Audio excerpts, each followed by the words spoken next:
Nang dahil sa kahihintay sa order, kinuyog ng mga galit na customer ang staff ng isang kainan sa India.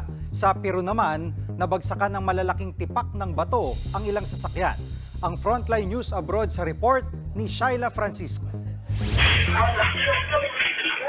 Palo, tadyak, sapak, hampas at kuyo. Yan ang inabot ng nakapulang lalaking to na nagtatrabaho sa isang kainan sa Gujarat, India. Sa takot, nagsiksikan sa counter ang ilan pang bantay ng kainan habang patuloy ang pananakit ng mga lalaki. Base sa ulat, nasa 20 lalaki ang nanugod sa kainan. Mga customer daw yan na nainip sa kahihintay ng order nilang tsaa. Ang ending, sabay-sabay nag-init ang mga ulo nila at sumugod sa counter.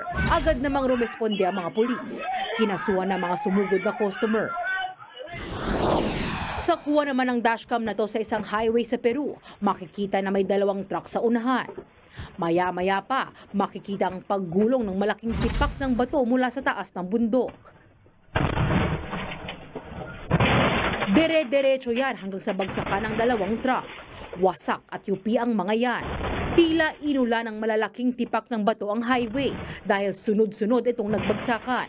Pati ang sasakyan ng dashcam, nabagsakan din. Base sa ulat, maswerteng walang nasaktan sa nangyari. Tumagal naman ang 4 na oras para tulungan ang mga sakay ng napitpit na mga sasakyan at linisin ang mga batong nasa highway. Ayon sa mga otoridad, posibleng dahil sa sunod-sunod na malakas na pag-ulan, kaya biglang gumalaw ang mga bato sa bundok.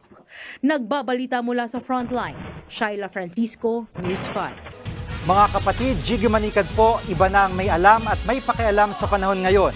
Para sa konkreto, kumpleto at komprehensibong balitaan sa Frontline, mag-follow at mag-subscribe sa social media pages ng News 5.